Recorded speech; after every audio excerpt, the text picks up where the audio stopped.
Welcome all. आप सभी का बहुत बहुत स्वागत है, अभिनंदन है। इस लाइव के माध्यम से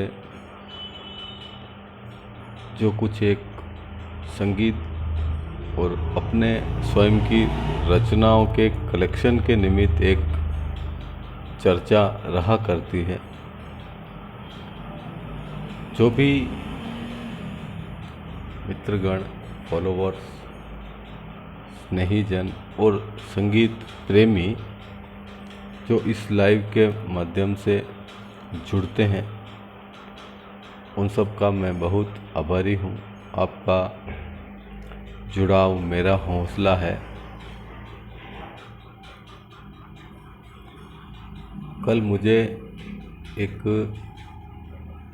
निजी तौर पर मैसेज प्राप्त हुआ इसी ऐप पर कि कई बार ऐसा होता है कि लाइव के माध्यम से साझा की गई जो जानकारी है वह दोबारा हम कैसे देख पाएंगे, क्योंकि इस ऐप में ऐसा कोई फीचर है ही नहीं कि आप अपनी लाइव स्ट्रीम को सेव कर सकें। इसलिए हमने एक इंटीग्रेटेड ऑप्शन तैयार किया है। तो उस माध्यम से जो भी लाइव कल वाला और आज से कंटिन्यू जब भी लाइव कोई प्रोग्राम स्ट्रीम होगा मेरा आईडी से, तो उसका पूरा रिकॉर्डेड मटेरियल आपको मिलेगा यूट्यूब पर। हमने उसका इंटीग्रेशन ऑप्शन ढूंढ लिया है। तो अगर आप मेरी प्रोफाइल पर जाएंगे तो यूट्यूब आइकन पर अगर आप विज़िट करेंगे तो वहाँ अरविंद चाष्टा अविराज नाम से जो मेरा यूट्यूब चैनल है, लगभग 2014 से भी पुराना है, वहाँ आप इस लाइव स्ट्रीम को पुनः देख पाएंगे। जो भी मित्रगण, संगीत प्रेमी इस ऐप के माध्यम से जुड़ते हैं और इस चर्चा को सार्थक रूप देने में सहायक होते हैं, तो निश्चित रूप से जब भी आप दोबारा इस लाइव स्ट्रीम को अथवा जो भी लाइव स्ट्रीम इस आईडी से होती है उसको आप दोबारा यूट्यूब प्लेटफॉर्म पर देख पाएंगे। आप यूट्यूब पर मुझे सब्सक्राइब कर सकते हैं, कनेक्ट होते हैं, अथवा जैसा आपको उचित लगे। यह सुझाव मात्र है, निवेदन मात्र है कि आप प्रोफाइल पेज से यूट्यूब मैंने इस पर लिंक किया हुआ है, तो वहाँ से आप यूट्यूब से भी जुड़ सकते हैं और कई सारा कंटेंट तो वहाँ मिलेगा ही आपको। इसके अलावा भी जो संगीत विषयक चर्चा हम इस माध्यम से कर रहे हैं उसको हम पुनः देख सकें, अथवा कोई भी नया संगीत प्रेमी, संगीत के क्षेत्र में रुचि रखने वाला व्यक्ति भविष्य में कब भी देखना चाहे तो यूट्यूब पर एज इट इज़ आपको मिल जाएगी। तो यह एक निवेदन था कि इस प्रकार की लाइव स्ट्रीम में जो आप और हम ये चर्चा करते हैं, इसे हम रिकॉर्डेड फॉर्म में भी इन फ्यूचर देख पाएंगे। कल जो लाइव स्ट्रीम हुआ वह भी यूट्यूब पर अवेलेबल है। आज जो ये लाइव है यह भी कुछ निश्चित समय अंतराल बाद आपको यूट्यूब पर अवश्य मिलेगा। चलिए, यह तो हुई एक टेक्निकल चर्चा कि हम इस लाइव को कैसे सेव रखेंगे और दोबारा कैसे प्रयोग में ले सकेंगे। अब आइए मुख्य विषय पर बात करूंगा, क्योंकि सदैव सामयिक विषय पर कुछ संक्षिप्त विचार अवश्य रखता हूं। तो आज सामयिक तौर पर अगर हम देखें तो देश भर में संपूर्ण शांति है। सेनाएं अपना काम कर रही है, शासन प्रशासन अपना कार्य कर रहा है, और कुछ जो मंद बुद्धि, अल्प बुद्धि, दुर्बुद्धि श्रेणी के लोग हैं, जिनकी भाषा पर कतई कमांड नहीं है, लगाम नहीं है, क्योंकि वह उन पदों के लायक भी नहीं है। किसी कारण से सरकार की नीतियों से आरक्षण वगैरह कई सारी ऐसी पेचीदगियां हैं कि अकर्मण्य लोग ऐसे पदों पर आ जाते हैं जो शासन प्रशासन में मंत्री पद जैसे मुख्य उद्देश्यों वाले और बड़े पद हुआ करते हैं। ऐसे पदों पर आसीन व्यक्ति भी जब अपनी भाषा में, अपने मन में सार्वभौमिकता नहीं ला सकते, धिक्कार है ऐसे लोगों पर। निश्चित रूप से उनके विरुद्ध सशक्त कार्रवाई होनी चाहिए कि सदैव अपनी भाषा में मर्यादा रखें, क्योंकि आपके द्वारा भाषा रूप में जो शब्द आपने मुंह से उच्चार दिए हैं वह वापस नहीं आ सकते। तो यही आज का सामयिक खास विषय है कि हम ऐसे मूर्ख लोगों के जो वक्तव्य है, जो जाने अनजाने आम लोगों में अपनी ईर्ष्यावश, अपनी बेवकूफ़ीवश, अज्ञानवश ऐसे शब्द उच्चार देते हैं दूसरे लोगों के प्रति, तो हम ऐसे मूर्खों को अप्रत्यक्ष रूप से सोशल मीडिया के माध्यम से उनको रोटेट नहीं करना चाहिए। ना ही भारतीय मीडिया को भी, जो न्यूज़ चैनल है, उनकी मजबूरी भी है कि वो कंटेंट कहाँ से लाएंगे रोज़ का, तो वो ऐसी बातों को हवा देते हैं जिससे नेगेटिविटी बढ़ती है। इस प्रकार के लोगों को अकारण ही प्रसिद्धि मिलती है। कहते हैं bad publicity is a good publicity. तो इस प्रकार से कहीं ना कहीं मीडिया में ओछे लोगों द्वारा की गई गलतियों को बार बार लगातार दिखाना भी कहीं ना कहीं उनका साथ देना ही है, ऐसा मेरा मानना है। ऐसी गलत वार्ताएं, गलत कथन, गलत वक्तव्य जब भी बड़े पदों पर आसीन लोग दे देते हैं, तो हमें चाहिए कि उन्हें हम आगे रोटेट न करें।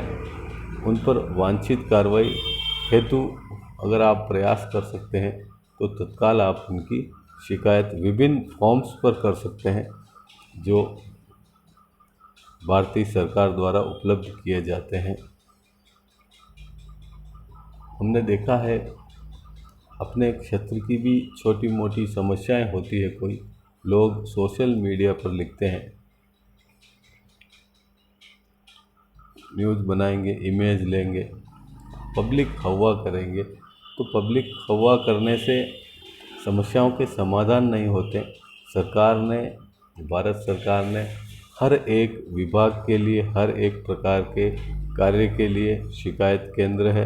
विधिवत उनका ऑफिशियल वेबसाइट होता है, आप विधिवत शिकायत कर सकते हैं।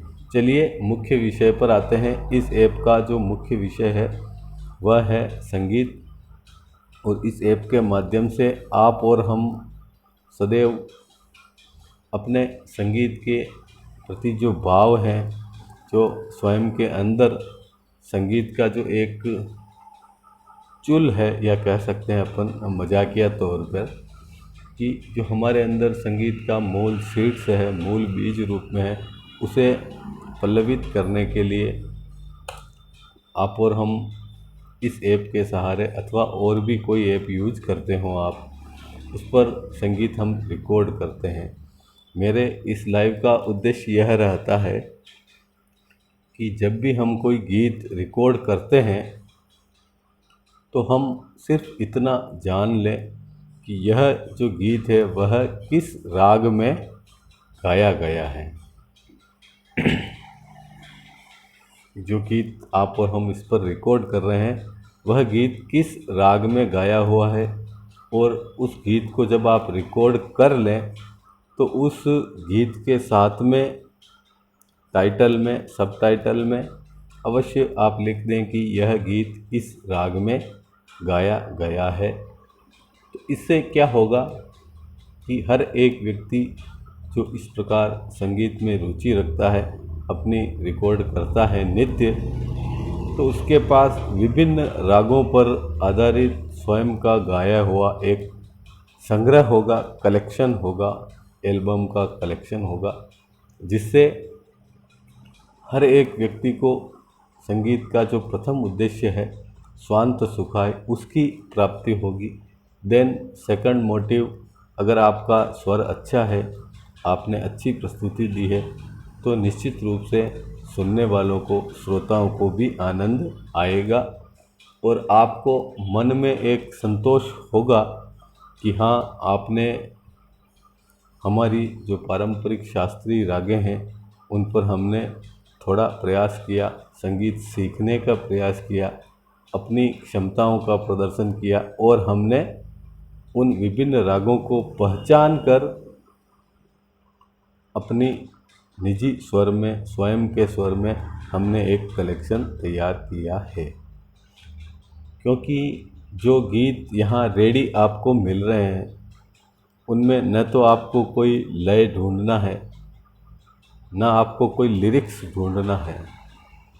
लिरिक्स आपको गीत के साथ मिल रहा है, गीत की धुन आपके पास है, आप गाने में आप स्वयं सक्षम हैं, तो सिर्फ इतनी आवश्यकता है कि जब हम संगीत में इतना कर ही रहे हैं तो हम क्यों ना ये भी जान लें कि यह गीत किस राग में है, क्योंकि रागों का जीवन में बहुत महत्व है, पूरा संगीत शास्त्र है। तो इस क्रम में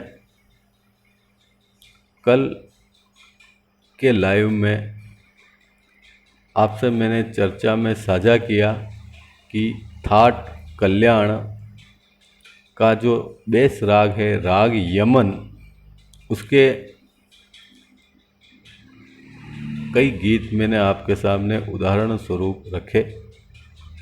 कुछ लोगों ने रिकॉर्ड किया भी है, मुझे मैसेज प्राप्त हुए हैं, निश्चित रूप से अच्छा प्रयास है। तो राग यमन के कई गीत मैंने आपको सुझाव के तौर पर, उदाहरण के तौर पर इस लाइव में, कल के लाइव में आपके सामने रखे। आज इस क्रम को आगे बढ़ाते हुए थाट कल्याण के ही एक दूसरे राग के विषय में आपसे चर्चा करूंगा। संक्षिप्त ही चर्चा होगी, राग पर आधारित कुछ गीत आपके सामने उदाहरण के तौर पर रखूंगा,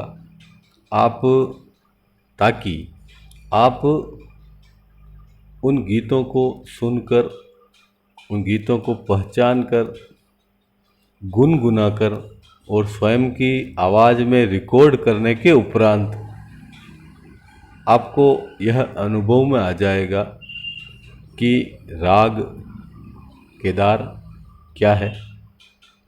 यह राग केदार थाट कल्याण का राग है। थाट बिलावल और कल्याण दोनों में सबसे मूल और एकमात्र अंतर है, वह है कि थाट कल्याण में मध्यम स्वर जो है वह तीव्र लगता है, और तीव्र ही लगेगा जब तक मध्यम स्वर तीव्र कायम है, तो ही उसे थाट कल्याण माना जाएगा। क्योंकि वह स्थायी तौर पर जो मध्यम स्वर है वह तीव्र ही रहता है, तभी थाट कल्याण का स्वरूप निखर कर आता है। और थाट कल्याण में जितने भी रागों का विन्यास होता है, इसमें सबसे मुख्य राग और सबसे सरल राग और सबसे प्राथमिक राग राग यमन है, जिस पर कल चर्चा करी थी। और वह जो लाइव वीडियो है वह आप इस ऐप में मेरे प्रोफाइल पेज पर जाएंगे तो YouTube आइकन से आप उस पर YouTube पर देख पाएंगे दोबारा। तो आज राग केदार जो थाट कल्याण का राग है, अहम राग है। थाट कल्याण के मुख्य और प्रसिद्ध जो राग हैं उनमें राग यमन है और दूसरा राग केदार है। राग केदार में बॉलीवुड में आपको कुछ गीत अवश्य मिलेंगे जो आपने भी सुने हैं निश्चित रूप से, और आपको निश्चित रूप से पसंद भी आए होंगे। परंतु ज़्यादातर लोग जो संगीत से इतना समय नहीं दे कर पाते हैं अथवा उन्होंने संगीत को विषय के तौर पर नहीं जाना है, पढ़ा है, तो उन्हें पता नहीं होगा कि यह राग केदार है, जबकि उन्होंने गीत सुने होंगे और गीत उनके कलेक्शन में भी होंगे। तो ऐसी दशा में हम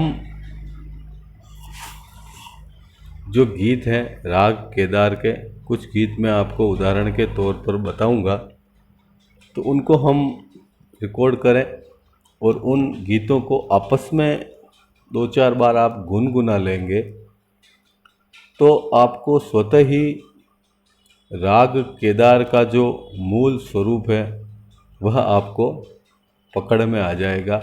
उपरांत आप जब भी कहीं इस राग का कोई गीत सुनेंगे तो आप उसे पहचान पाएंगे। तो यह एक विशेष स्थिति रहेगी हर एक व्यक्ति के लिए कि वह राग केदार को पहचान ले। चलिए, राग केदार में कुछ गीत हैं जो बॉलीवुड में फिल्मों में आए हैं और बहुत अच्छे से उनको गाया गया है और खूब प्रसिद्धि मिली है। ऐसे गीत हैं राग केदार के। से पहले कि मैं आपको उदाहरण बताऊं राग केदार के, आप राग केदार की एक और ख़ास विशेष बात समझ लीजिए कि राग केदार करुण रस का राग है। जो हिंदी साहित्य पढ़े होंगे उन्हें अवश्य पता है कि 9 रस हुआ करते हैं हमारे रस शास्त्र में, जिसमें करुण रस जो है यह राग केदार करुण रस का राग है। और इस राग में सदैव ऐसी रचनाएं गाई जाती हैं। चूँकि बॉलीवुड इन चीज़ों को अक्षरश पालन नहीं करता है, परंतु जो हमारी लिरिक्स हैं, डिवोशनल लिरिक्स हो गई, ट्रेडिशनल लिरिक्स हो गई, जो हमारे महापुरुषों ने लिखा है, गोस्वामी तुलसीदास जी, सूरदास जी, मीराबाई, कबीर साहब, ऐसे जो महापुरुष हुए हैं, भक्त हुए हैं और वो साहित्यकार भी रहे, उनकी अनेकों अनेक रचनाएं हैं। तो जब भी राग केदार गाया जाता है, राग केदार का रस जो है उसमें करुण भाव से गाया जाता है। दूसरा, राग केदार के माध्यम से सदैव अपनी इच्छाएं व्यक्त की जाती है। अर्थात जिस प्रकार हम अपने इष्ट देव के सामने जाते हैं कि मंदिर में अथवा जहाँ भी आप जाते हो, वहाँ आप जब अपने मन की कोई पुकार करते हैं अपने कार्यों के लिए, जिसे अर्जी भी कह सकते हैं, उसे उर्दू में कहें तो मन्नत भी कह सकते हैं। तो इस प्रकार से जब हम अपने लिए कोई पुकार करते हैं अथवा सार्वभौमिक रूप से भी कोई पुकार करते हैं ईश्वर से हम कुछ मांगने के लिए, तो ऐसी जो भाव हैं, ऐसे शब्दों के ऐसे लिरिक्स, वो सदैव राग केदार के लिए बहुत उत्तम होते हैं। और राग केदार में हमेशा ईश्वर से पुकार ही की जाती है, अर्जी ही की जाती है, ईश्वर से गुहार लगाई जाती है। तो यह बात आप ध्यान रखें कि राग केदार का मूल अभिप्राय क्या होता है और मूल तत्व जो है राग केदार का वह यही है कि आप राग केदार के स्वरों में ईश्वर से ऐसे लिरिक्स आप उपयोग करें जो जिनमें अर्जी हो, पुकार हो, अथवा आप अपने स्वयं के की जो आवश्यकता है आप ईश्वर से मांगना चाहते हैं अपने निजी जीवन में सुधार के लिए, ऐसे लिरिक्स को भी आप अपने शब्दों में लिखकर इस राग में अगर आप ईश्वर को गाकर सुनाएंगे तो आप मान कर चलिए वह बहुत जल्दी सकारात्मकता को प्राप्त होगी। क्योंकि यह पारंपरिक राग है, हमारे शरीर की जो बनावट है, जो मानसिक और शारीरिक रूप से जो हमारी क्षमताएं हैं, जब हम राग केदार के स्वर गुनगुनाते हैं अथवा उच्चारते हैं तो हमारे कंठ कमल में जो अलग अलग स्थानों से जो तरंग पैदा होती है उन राग के स्वरों में, तो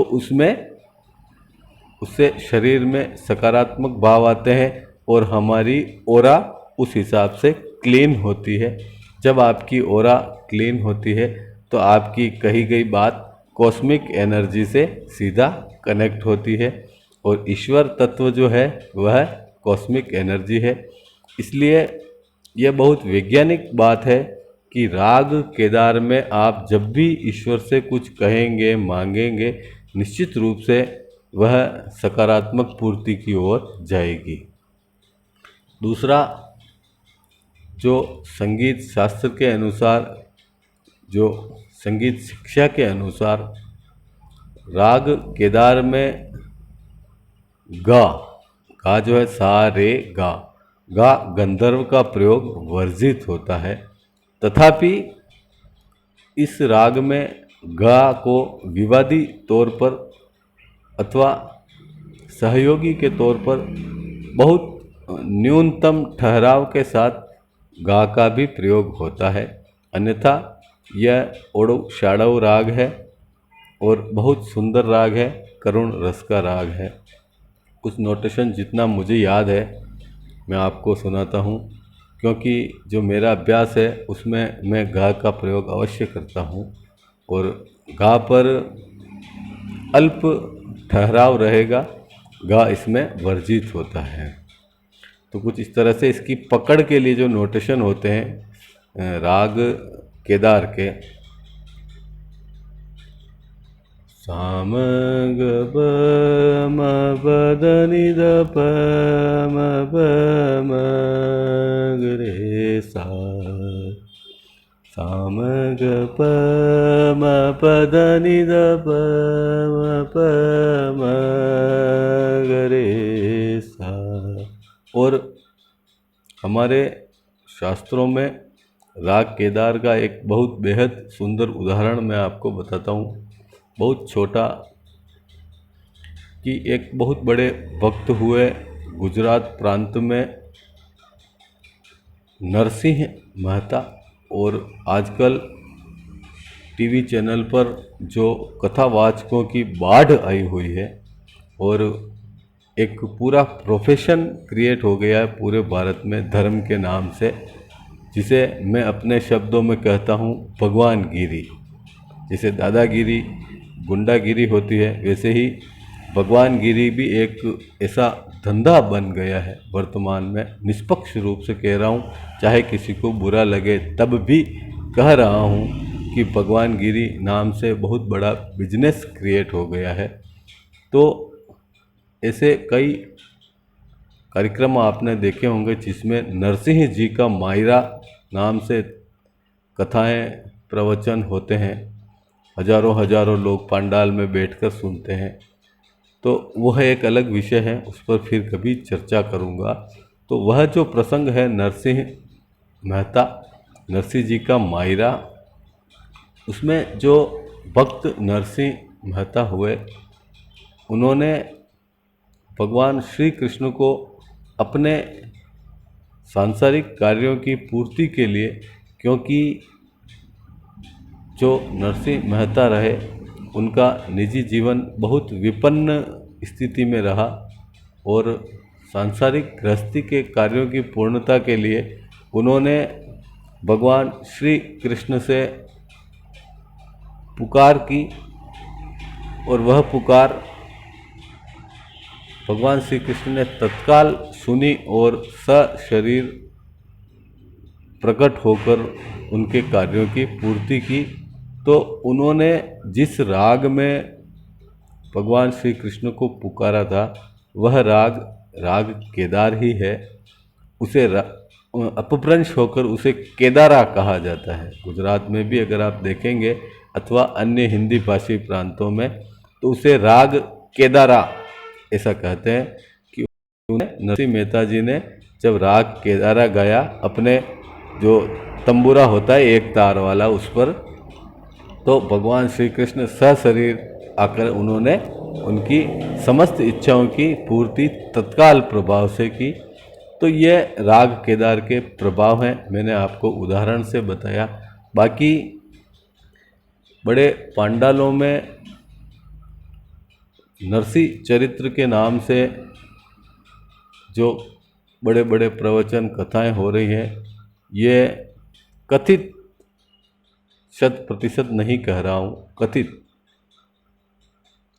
इन कथावाचकों ने बहुत माल समेटा है इस मायरे के नाम से, आम लोगों से, भावनाओं से, उनको साइकोलॉजिक रूप से, उनको भावनात्मक रूप से इस तरह से 2 दिन में तैयार कर देते हैं और तीसरे दिन उनसे मायरे के नाम से बहुत बड़ा माल हमेशा समेटते आए हैं। तो खैर वह अलग विषय है। चलिए पुनः मूल विषय की बात करूँगा। जी हाँ, थैंक्स।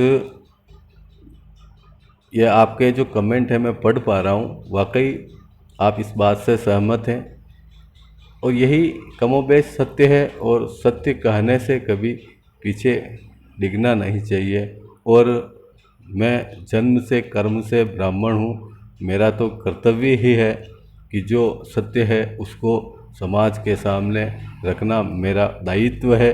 यह मुझ पर ब्रह्म ऋण है और इसे उतारना हमारा कर्तव्य है। चलिए, जो राग केदार के कुछ गीत हैं वह मैं आपके सामने रखूँगा। उसमें आप कहिए कि जो राग केदार है उसमें आप ईश्वर से, खुदा से, गॉड से, जिनसे भी जो पुकार करते हैं वह राग केदार में की जाए तो वाकई वह सुनी जाती है। सुनिए, कुछ उदाहरण मैं आपको देता हूँ इस गीत के। तो चूँकि मैंने नरसिंह मेहता जी का उदाहरण दिया, ऐसे एक सूरदास जी की रचना है जो बॉलीवुड में निश्चित रूप से आपने सुनी होगी गीत के माध्यम से। फिल्म का नाम तो मुझे याद नहीं है, तो वह गीत बॉलीवुड में रिकॉर्डेड हुआ था। उसका नाम है, उस गीत के बोल कुछ इस प्रकार हैं, वह राग केदार के मूल स्वरों पर है। उसमें भी ईश्वर से पुकार ही की गई है।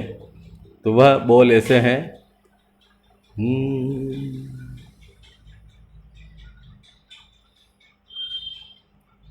दर्शन दो गन श्याम नाथ मोरी अखियाँ प्यासी रे। दर्शन दो गन श्याम नाथ मोरी अखियाँ प्यासी रे।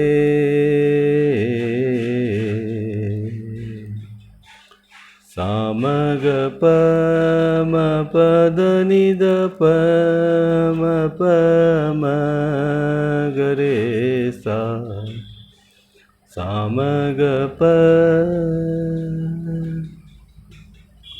दर्शन दो गन श्याम नाथ मोरी अखियाँ प्यासी रे।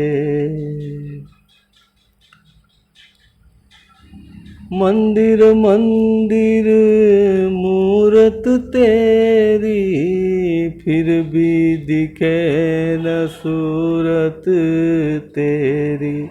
ये सूरदास जी ऐसा लिखते हैं कि मंदिर मंदिर में मूरत तेरी, फिर भी दिखे ना सूरत तेरी। तो उन्होंने ऐसा इसलिए कहा क्योंकि सूरदास जी जन्म से नेत्रहीन थे। उन्होंने किसी भी छवि को नहीं देखा, इसलिए उन्होंने भगवान श्री कृष्ण को घनश्याम नाम से ही पुकारा। सूरदास जी ने श्री कृष्ण का दूसरा नाम लिया ही नहीं। सूरदास जी ने सदैव कृष्ण को घनश्याम कहा। घन मतलब बादल, श्याम मतलब काला, क्योंकि उनकी आँखों में सदैव अंधेरा ही रहा। और जब श्री कृष्ण ने उन्हें दिव्य दृष्टि देकर अपने दर्शन दिए सूरदास जी को, और उनसे उनकी इच्छा पूछी कि आपकी क्या इच्छा है, तो सूरदास जी ने तत्काल प्रभाव से ईश्वर से यही मांगा कि हे ईश्वर, हे प्रभु मेरे आराध्य, मुझे फिर से अंधा बना दीजिए। तो भगवान ने कहा कि मैं तुझे जो तेरी आकांक्षा हो वह मांग। तो सूरदास जी ने कहा कि मैंने आपको देख लिया है, इसके बाद मुझे कुछ भी देखने की चाह नहीं है, इसलिए आप पुनः मुझे अंधा कर दीजिए। तो ऐसे महान भक्त हैं, उनकी बात है, उन्होंने सदैव घनश्याम कहा, इसलिए वो ऐसा लिखा गया है कि मंदिर मंदिर मूरत तेरी, फिर भी दिखे न सूरत तेरी। युग बीते न आई रे, मिलन की पूरण मासी। दर्शन दो घनश्याम नाथ, मोरी अखियाँ प्यासी रे। बहुत प्यारा गीत है। और राग केदार जब गाया जाता है, जब करुण रस में गाया जाता है, तो मन के आर्त स्वर जो है वह बाह्य रूप से प्रकट होते हैं, और इसके आलाप जो है तार सप्तक में जाते हैं। ठीक है ना, जो सप्तक होते हैं मंद्र सप्तक और मध्य सप्तक और तार सप्तक, तो जो स्केल होता है सा से सा, उसके ऊपर तक इसके स्वर जाते हैं, और इसको बहुत डूब कर राग में गाया जाता है। और गाते वक्त वाकई में इस राग को अगर सही तरीके से कोई गाने वाला हो, सही तरीके से गाया जाए, सही साज बाज साथ में हो, आप निश्चित मान के चलिए गूज बम्प कर देगा। जो आसपास लोग बैठे होंगे उनके रोंगटे खड़े कर देगा। इस राग में इतना बल है। जैसे इस राग को स्ट्रिंग चाहिए होता है, शायद आप देख पाए, मैं दिखाता हूँ आपको, मेरे पास ये स्ट्रिंग भी पड़ा है, ये देखिए, शायद आपको दिखा हो तो कई सारे वाद्य यंत्र आपको रखने पड़ते हैं, उन पर अभ्यास करना होता है, तब हम जाकर संगीत को आत्मसात करते हैं। तो जब राग केदार में ऐसी विशेषता है, ये तार सप्तक तक जाता है। मैं आपके सामने जो गुनगुना कर बता रहा हूँ, तो मेरी भी एक लिमिट है, बाध्यता है, वर्किंग आवर्स है, ऑफिस के अंदर हूँ, तो इतना ज़ोर से मैं इतने ऊंचे स्वर में नहीं गा पाऊँगा। चाहे मेरा स्वर वहाँ तक जा भी सकता है माँ शारदा की कृपा से, लेकिन वर्किंग आवर्स है, इतना ज़ोर से गाया तो यहाँ मजमा लग सकता है। इसलिए मैं क्षमा प्रार्थी हूँ कि मैं उसे जो पिंच है वॉल्यूम का, मैं उसे बार बार अप या डाउन करना मेरी मजबूरी है। तो यह एक गीत हुआ राग केदार पर। दर्शन दो घनश्याम नाथ, मोरी अखियाँ प्यासी रे। द्वार दया का जब तू खोले, पंचम सुर में गूंगा बोले। अंधा देखे लंगड़ा चल दे, पहुँचे काशी रे। दर्शन दो घनश्याम, ये गीत है। ऐसे ही तुलसीदास जी का एक पद है, वह भी पुकार है, वह भी राग केदार में आप गा सकते हैं। तुमको मेरी लाज रघुवर, तुमको मेरी लाज, सदा सदा में शरण तिहारी, तुम हो दीन दयाल। दर्शन दो घनश्याम। तो एक गीत से जब आप दूसरे गीत में जाएंगे इसी राग के, तो कुछ ही देर में आपको इस राग का जो मेन कंस्ट्रक्शन है वह आपके संगीत के कोश में, आपकी समझ में फिट हो जाएगा। चलिए, इस पे और एक गीत है, इस पर एक गज़ल है। यह भी राग केदार के बेस नोट पर है। ये गज़ल भी आपने सुनी होगी, कुछ गुनगुना कर मैं आपको सुनाता हूँ। आपकी आँखों में कुछ महके हुए से राज है, आपकी आँखों में कुछ महके हुए से राज है, आप से भी खूबसूरत आपके अंदाज है, आपकी आँख। ये जो गज़ल है यह भी राग केदार के बेस नोट पर है। इसमें कुछ अलाप अन्य रागों के अलंकार स्वरूप भी झलकेगी, पर जो मूल बेस नोट हैं वह राग केदार के हैं। बहुत खूबसूरत शेर लिखे हैं इस गज़ल में कि लब हिले तो मोगरे के फूल खिलते हैं कहीं, लब हिले तो मोगरे के फूल खिलते हैं कहीं, आपकी आँखों में क्या। क्षमा करें, थोड़ा मैं इसका लय ले नहीं पा रहा हूँ, क्योंकि ये काफ़ी दिन बाद ये गज़ल मैंने गुनगुनाने का प्रयास किया। तो यह जो गज़ल है वह भी राग केदार के बेस नोट पर हैं।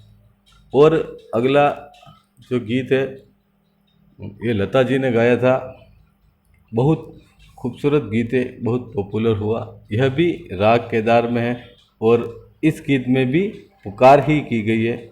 यह बात आप सदैव ध्यान रखिए, राग केदार में हमेशा अपने आराध्य से, ईश्वर से, अल्लाह से, गॉड से पुकार ही की जाती है, मांगा जाता है ईश्वर से, और वह उसके लिए सबसे उत्तम राग है राग केदार, तो इसका प्रयोग होता है। यह एक गीत है, बॉलीवुड में लता जी ने गाया था, बहुत उम्दा गीत है। शायद मैं वैसा गा पाऊँ या नहीं, सिर्फ गुनगुनाने का प्रयास करूँगा। ए मेरे मुश्किल कुशा फरियाद है, फरियाद है, आपके होते हुए दुनिया मेरी बर्बाद है। तो पुकार है ईश्वर से, बेकस पे करम कीजिए सरकार मदीना, बेकस पे करम कीजिए सरकार मदीना, गर्दिश में है तकदीर बंवर में है सफीना, गर्दिश में है तकदीर बंवर में है सफीना, बेकस पे करम कीजिए सरकार मदीना। बहुत सुंदर गाया। ये राग केदार का गीत है। अब देखिए इस गीत में भी अल्लाह से पुकार ही की गई है, तो बहुत निखर कर ये रागा था। जिस भी लिरिक्स में ईश्वर से पुकार है, अल्लाह से, गॉड से, जो भी आपके आराध्य इष्ट जिसे आप मानते हो, उसमें जब आप अपने आराध्य से कोई पुकार करते हैं, गुहार लगाते हैं, और उसमें राग केदार का प्रयोग हो, भूतोन भविष्यति, असीम आनंद की प्राप्ति होगी। और वह बातें निश्चित रूप से आप मान के चलिए सकारात्मकता की पूर्णता की ओर जाएगी। यह राग केदार का एक बल है, इसकी शक्ति है, ये चमत्कारिकता है। छाई है मुसीबत की घटा गेसू वाले। ये शायद मैं गा नहीं पा रहा हूँ इसको, इसका जो अंतरा है काफ़ी ऊंचा, इसे गाना पड़ेगा। और जैसा कि मैंने अपनी मजबूरी आपको बताई कि वर्किंग आवर्स है, बाहर और भी लोग हैं, तो इतना तेज स्वर में गाना मेरे लिए उचित नहीं। तो यह गीत जो है लता जी ने गाया था, इसको फिल्म का नाम तो मुझे याद नहीं है।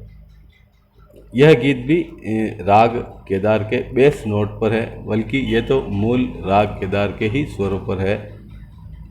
बेकस पे करम कीजिए सरकार मदीना,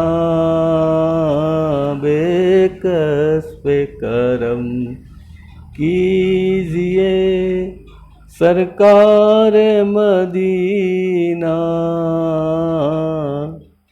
गर्दिश में है तकदीर, बंवर में है सफीना। तो ये लिखा। ऐसे ही सूरदास जी का और पद है, उसे भी आप राग केदार में गा सकते हैं। अवगुण चितना धरो दयालु मोरे, अवगुण चितना धरो, समुद्र सी है नाम तिहारो, चाहो तो पार करो,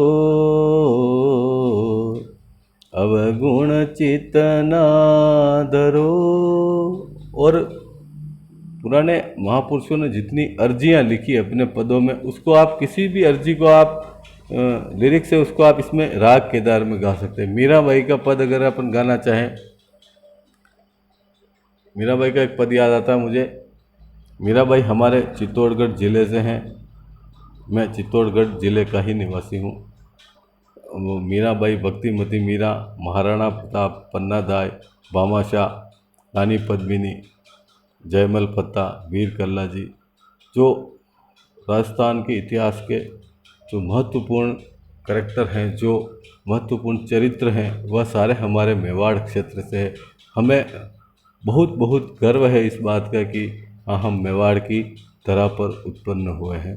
मेवाड़ के लिए यहाँ वो कहते हैं कि नारी जिद जोहर करे, नारी जिद जोहर करे, नर सिर देवण होड़, नारी जिद जोहर करे, नर सिर देवण होड़, मरणों अटे एक मस्करी, यो मेवाड़ी गढ़ चित्तौड़। तो ये हमारे चित्तौड़गढ़ की विशेषता है। चलिए मूल विषय की बात करूंगा। जो मीराबाई का पद है हमारे यहाँ, भक्तिमती मीरा, जिनका स्थान यहाँ चित्तौड़गढ़ रहा, उनका एक पद है राग केदार में, मैं आपके सामने रखता हूँ।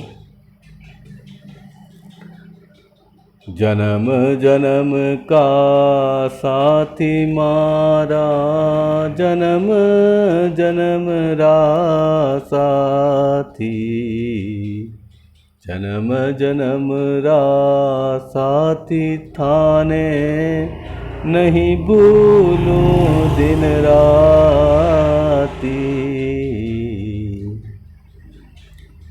था देख्या बिन कड़ न पड़त है, जानत है मोरी चाती, ऊंची चढ़ चढ़ पंथ निहारूं, रोय रोय किया राती। तो भक्तिमती मीराबाई का स्थान इतना ऊंचा है कि भगवान श्री कृष्ण के साथ अभिन्न रूप से जिस प्रकार राधा रानी का नाम जुड़ा हुआ है, उतना ही घनिष्ठ रूप से मीरा का भी नाम जुड़ा हुआ है। मीराबाई को हम नित्य कोटि प्रणाम करते हैं। हमारे क्षेत्र में, मेवाड़ में, संपूर्ण भारतवर्ष के लिए बहुत यह गर्व की बात है कि हमारे क्षेत्र में, हमारे भारतवर्ष में ऐसे भक्त हुए जो सशरीर ईश्वर की मूर्ति में समाहित हुए। तो यह बहुत गर्व की विषय है। सनातन कोई छोटी मोटी चीज़ नहीं है। चलिए, और जो गीत हैं इस राग केदार में, ये मेरा कहने का अभिप्राय यह है कि राग केदार में जब भी आपको पुकार करेंगे तो वह बहुत निखर कर आएगा और इस राग की पूर्णता को प्राप्त होगा। और कोई गीत मैं देखता हूँ, शायद मिल जाता है। एक लिस्ट है हमको। अच्छा, एक और प्रार्थना ये सामने आई है, ये भी इस राग में। ये तो आपने हमने सुनी भी होगी। विद्यालयों में भी अक्सर इस राग को गवाया जाता है शिक्षकों के द्वारा। एक फिल्म का ही गीत था, शायद गुड्डी फिल्म है, जया भादुड़ी जी द्वारा अभिनीत फिल्म रही है। हमको मन की शक्ति देना, मन विजय करें, दूसरों पे जय से पहले खुद पे जय करें, हमको मन की शक्ति देना। तो ये आज मेरा प्रयास रहा कि मैं आपको राग केदार विषयक जो संक्षिप्त जानकारी है, क्योंकि जो राग केदार की शास्त्रीय जानकारी है, क्या आरोह है, क्या अवरोह है, क्या पकड़ है, तो अगर मैं वो सब आपको बताने जाऊं स्वर, तो उसके लिए मुझे साथ में हारमोनियम भी लेना पड़ेगा और वह जानकारी हर एक व्यक्ति के लिए उपयोगी भी नहीं होगी, खासकर इस मंच पर, क्योंकि हर एक व्यक्ति हारमोनियम पर उन स्वरों को नहीं ले पाएगा। इस लाइव का उद्देश्य ये है कि हम राग को पहचानें। सिर्फ हमारा उद्देश्य है कि पहचान कर ऐसे गीत जो बॉलीवुड के हैं, जिनका ट्रैक इस ऐप पर उपलब्ध हैं, उनको हम गाएं और इस पहचान के साथ गाएं कि यह गीत इस राग का है, और हम अपने स्वयं के निजी संग्रह में, निजी कलेक्शन में ऐड करें उस राग के नाम से, ताकि हमें एक संगीत की जो आत्म संतुष्टि है वह मिले, स्वांत सुखाई की प्राप्ति हो।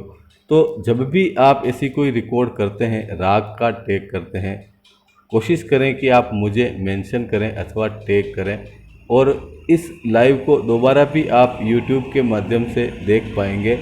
आप मेरे प्रोफाइल पेज से YouTube आइकन लिंक्ड है, तो उससे आप विजिट कर सकते हैं। और गूगल प्ले स्टोर पर हमारा जो पब्लिशर हाउस है, ऐप टेक्नो के नाम से, उस पर 2 ऐप मिलेगी आपको।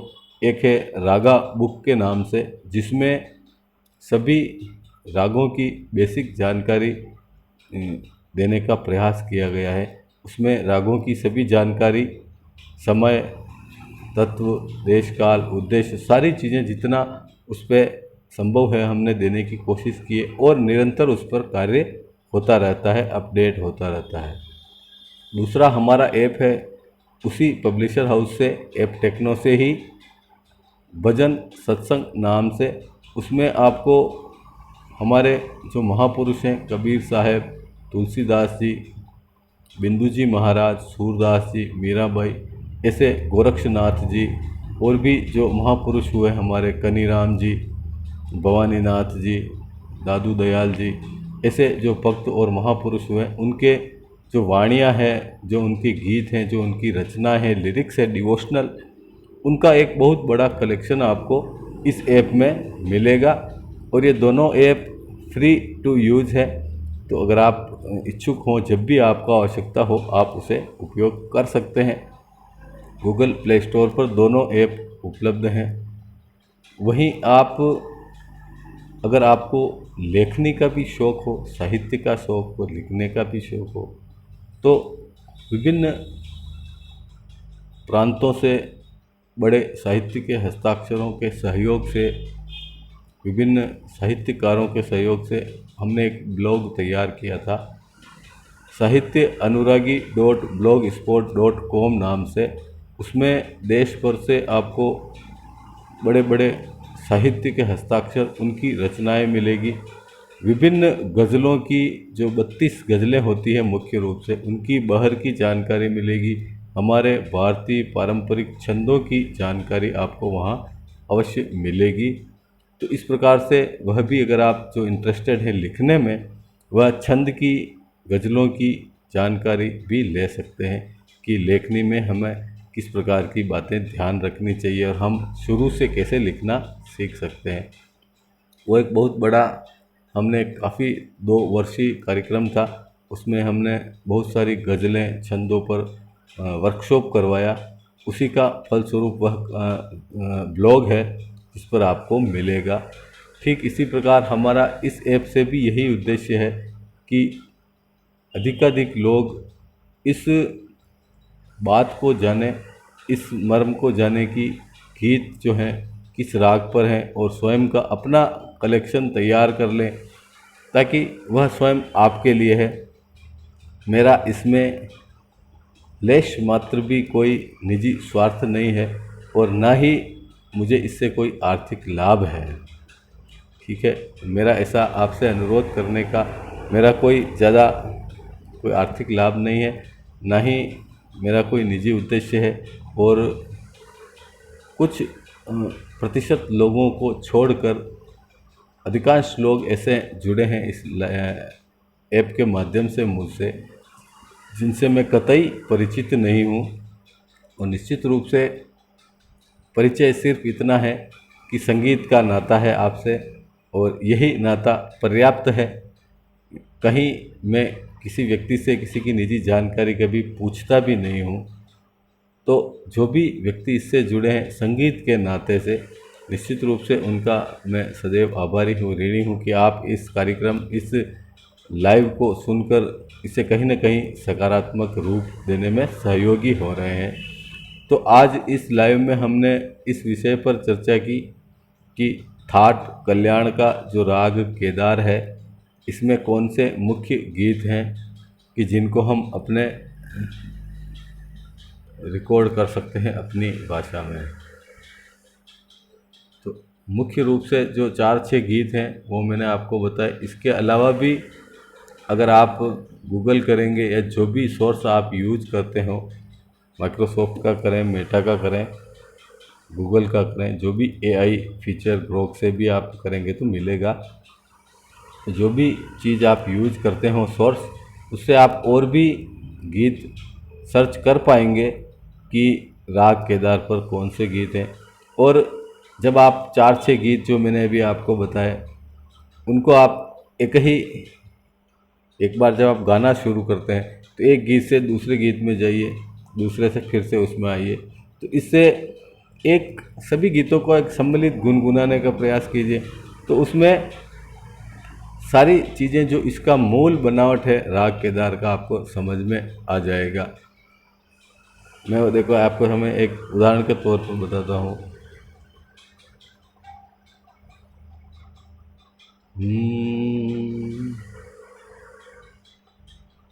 तुमको मेरी लाज रघुवर, तुमको मेरी लाज, अधखंडन दुख भंजन जन के,